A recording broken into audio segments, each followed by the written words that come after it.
A school is a place where children are sent to gain knowledge, and it's designed to create a learning environment so that children can learn and grow under the supervision of their teachers.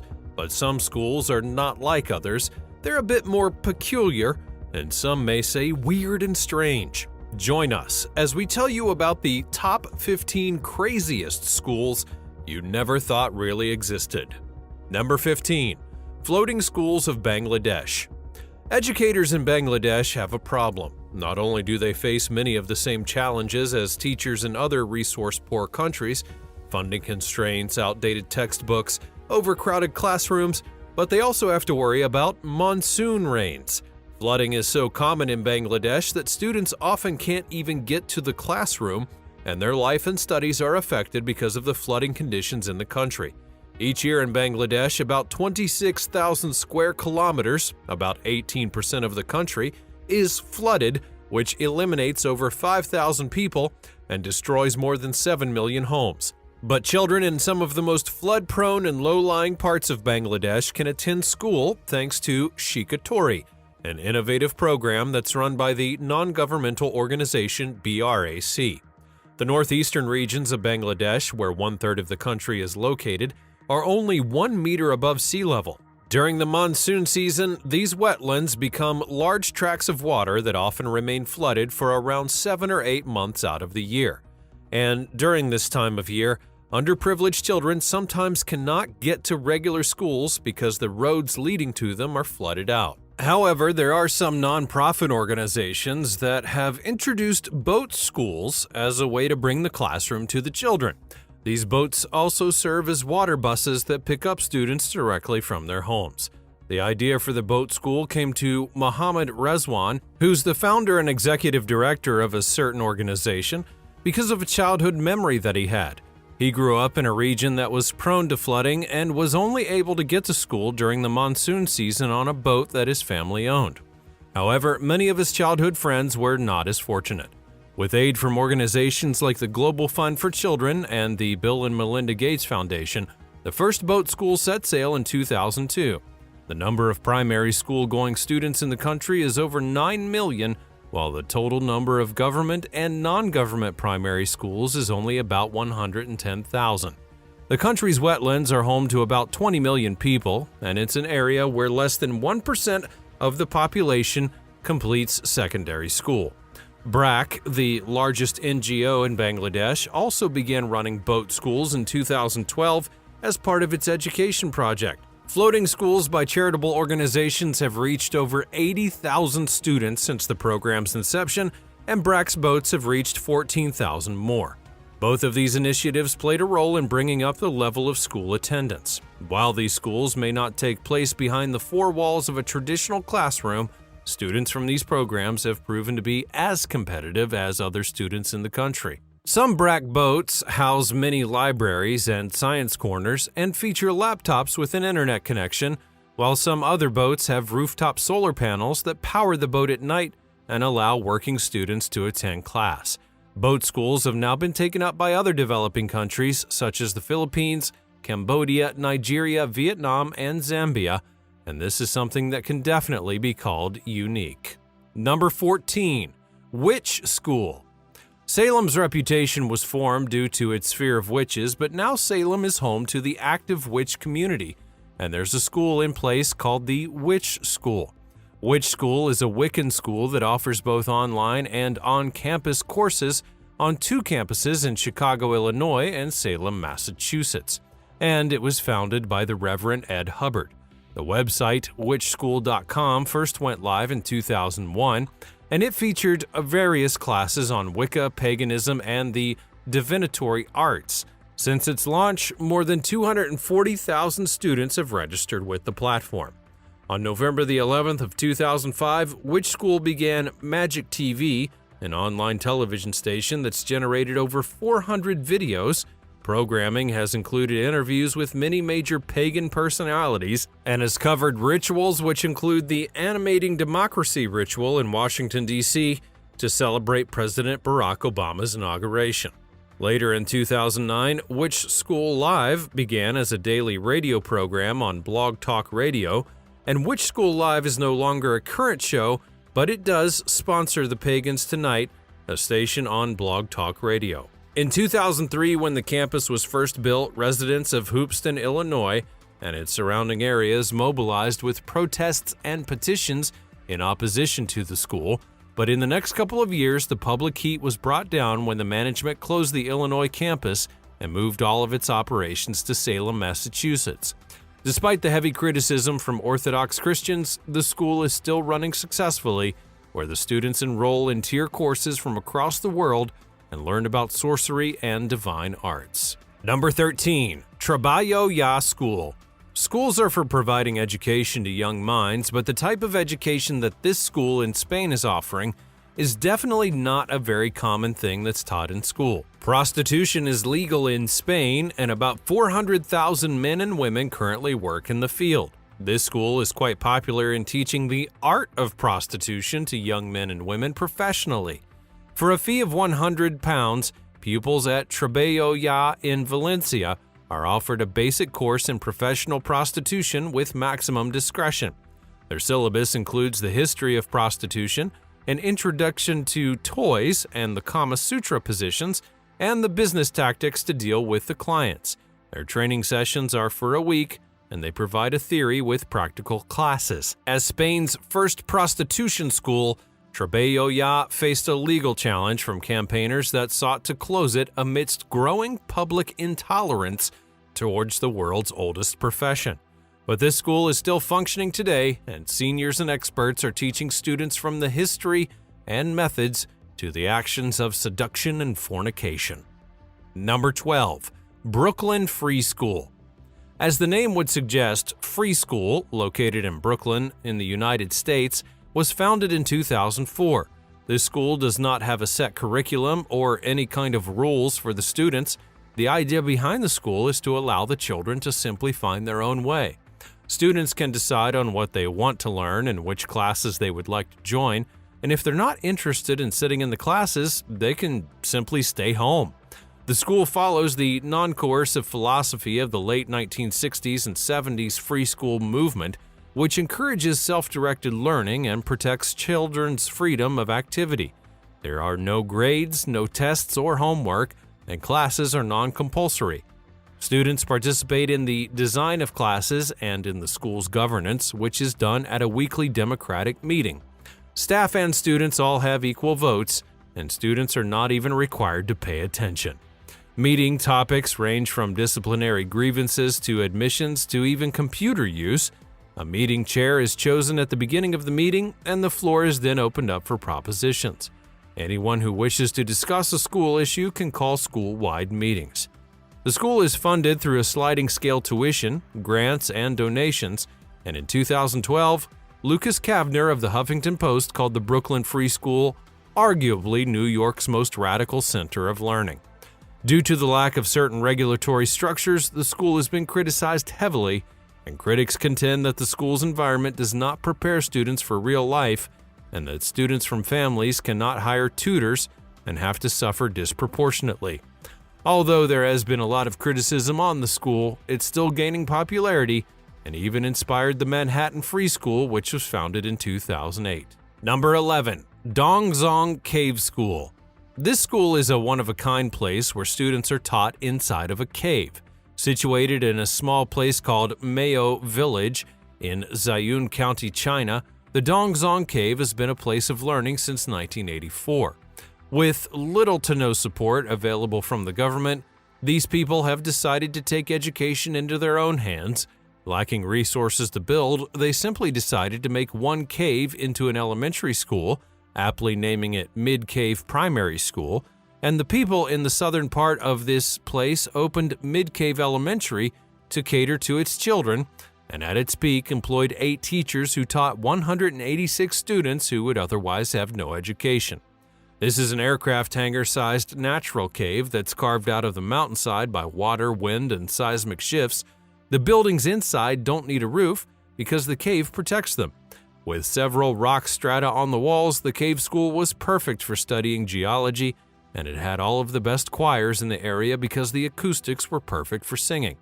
Teachers said that biology became much more hands-on thanks to the lizards and bats that made the cave their home. Beyond the cave's natural beauty, there's very little to the humble school. There are wooden classrooms, teaching desks, a makeshift basketball court for recess, and yet, despite its bare interior, teachers have found several natural benefits of teaching there. The school was actually closed in 2011 because Chinese authorities said that it did not represent what China was about. Quote, "China is not a society of cavemen." However, the school made a positive impact, voiced the outrage of disgruntled teachers, and even led the government to bring a modernized facility to the people of Miao. Number 10. Abo Elementary. The Abo Elementary School, located near Artesia, New Mexico, was built in 1962 according to plans by Roswell, New Mexico architect Frank M. Standart to serve as both a school and an underground fallout shelter for the city during the height of the Cold War. The structure is a fully underground facility designed to withstand the impacts of a thermonuclear detonation, except for 3 flat-roofed concrete block buildings that are connected by a canopy to form a roughly formed L in the plan. From 1962 until 1995, the building functioned as a public elementary school. It continued to enjoy a degree of notoriety throughout the 1960s and 70s.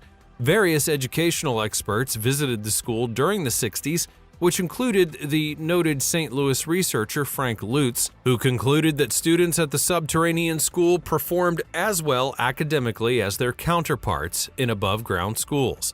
The town was proud of the school and even marketed it as a tourist attraction. Directional signs to the school were installed around Artesia, and guided tours were offered by the school administrative office and the police department until the end of the 1960s. 18 out of the 28 classrooms originally functioned as a class space, while the remaining rooms were devoted to storage, restrooms, and housing mechanical equipment for the building. The elementary school was part of a pilot program. The Office of Civil Defense wanted to see if schools could actually make good public shelters, and they paid a portion of the total cost of the school.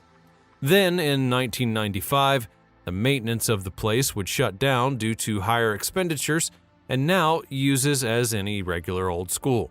Many children studying there have no idea about the significance of the place and remain unaware about the school's history even to this day. Number 9. Harvey Milk School. Many New York City public schools are named in honor of prominent American and world historical figures. Harvey Milk High School in Manhattan is the only one to honor an LGBT individual intentionally. Born in Woodmere, New York in 1930, Harvey Milk was one of the first openly gay elected officials in the United States. After attending New York State College for Teachers, which is now the State University of New York in Albany, he enlisted in the Navy and was a Long Island public school teacher, a stock analyst, and even worked on several Broadway musical productions. Working on Wall Street as a then political conservative, he met the young future gay rights activist Craig Rodwell in 1962 while cruising on Central Park West. Mayor George Moscone appointed Milk to the Board of Permit Appeals, making him the first openly gay commissioner in an American city. He won the election as a supervisor in 1977, and that made him a national leader for LGBT rights. Tragically, though, he, along with Mayor Moscone, would be assassinated nearly a year after taking office by a disgruntled former supervisor. The main focus of the school, made in honor of Harvey Milk, is to encourage education amongst gay, lesbian, bisexual, and transgender students who were bullied in the regular school systems and were going through a hard time attaining an education. The school does not differentiate between anyone and is actually open for everyone to enroll. Number 8. Philadelphia School of the Future. The best schools we know are the ones that are up to date with the current modern trends and technology, but the Philadelphia School of the Future, which was established in 2006, is the first school that gives a glimpse of how the schools would be in the future. With a technology-rich pedagogy infused at every opportunity, with Project Learning, the School of the Future prepares learners to demonstrate mastery of 21st century competencies that will equip them for continuous success and the ability to positively affect their immediate and global communities. The students in the school don't carry any books or pens. They study math and science on various Microsoft apps like OneNote, and even carry laptops to every class. Microsoft and the School District of Philadelphia paired up in order to design, develop, and launch what a school that prepared students for a changing world would look like, and it was built to change the role of education in the city. The school operates every day from 9 a.m. to 4 p.m., which is the equivalent of office time, hence preparing the students for life ahead. Initially, the school struggled to create a digital education system due to the unfamiliarity of technology amongst teachers and children, but now it's a highly successful place, and students are learning better in the school every day. Number 7. Maharishi School. Schools are associated with teaching math and science subjects, but this school is known for consciousness-based teaching methods, teaching transcendental meditation. Maharishi School is one of 7 college preparatory schools in the state of Iowa, and it began in 1974 as an elementary school with 12 students. Maharishi School does not teach subjects that are relevant to the current world like math, science, or English. Instead, they have an open admissions policy, and its curriculum includes the practice of the transcendental meditation technique. The curriculum includes speech, art, music, writing, senior thesis, photography, history, fair physics, sculpture, painting, world history, and yoga, and students also study the curriculum known as the Science of Creative Intelligence (SCI), which is said to be the study of universal principles of natural law governing the universe. The principles of SCI are integrated into all academic course content. The school describes its curriculum and educational philosophy as consciousness-based education. The school is committed to making children psychic and clairvoyant in their life. Despite their non-traditional form of teaching, the school is gaining popularity amongst parents and is considered the best in the top 2% of schools in the UK. Number 6. Gulu Elementary School. Most schools are located in a safe location, but the Gulu Elementary School is not like most schools. Students living in the Sichuan province of China have to climb for a dangerous 5 hours just to get to elementary school in the Gulu Mountains. Hidden amongst the clouds, it's one of the lone schools for children who live in the surrounding area. Located halfway up a cliff in a mountainous region, the school is only reachable by foot. The path is around 16 inches wide at certain points and overlooks a drop of a couple of thousand feet. Oh, and another unique thing is that for 26 years, there's only been one teacher who has guarded the isolated school. He visited the site as an 18-year-old during a time when the school was in its worst condition, built with mud, and Gulu Primary had leaky walls, an unstable roof, and the classrooms were filled with dirt. While looking for a bathroom, a student fell and suffered a few injuries, and so he gathered the villagers and renovated the school the old-fashioned way with their own hands. They built 5 concrete buildings, a restroom, and a playground with a basketball court. However, the children were not allowed to shoot in case they missed, and they would have to trek down the mountain to retrieve the ball. The school in the clouds had been operating in the village for 60 years before shutting down on November the 18th of 2011. Number 5. Santa Claus School. While most schools train people to become doctors, engineers, artists, or even writers, the Santa Claus School, established in 1937, is the oldest running school that trains people on how to be Santa Claus, and it's located in Michigan. It was began by Charles H. Howard, an American actor who, in his early days, portrayed Santa Claus in stores during Christmas. To train as a proper Santa Claus, this school is best, as it teaches the dressing, etiquette, and even mannerisms of a Santa Claus. The first class consisted of 3 men, the first of which being Frederick Wise, an unmarried welder from New Jersey. The other 2 included Howard's personal friend and a neighbor, and Wise was the only pupil to pay the $15 tuition. The lack of success was a hard-learned business lesson for Howard, as store owners remarked that if a lesson on how to become a Santa only costed $15, it must not be worth a whole lot. Howard gradually increased the tuition to $25 and then $40, and then eventually $50. As enrollment jumped to more than 40, a grocery store chain would ask him to visit Chicago to conduct a school for their Santas.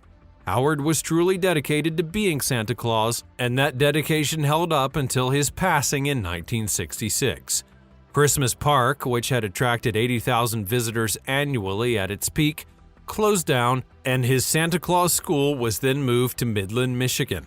As of 2009, the Charles W. Howard Santa Claus School continued running in Midland, Michigan under Tom and Holly Vallon, who themselves had portrayed Santa and Mrs. Claus for over 30 years.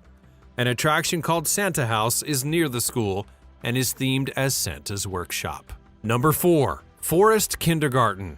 This school is located in Dusseldorf, Germany, and is gradually gaining popularity amongst parents. It's a preschool for children who are aged 3 to 6, and the kindergarten is based on the concept of children spending time in forests or natural environments.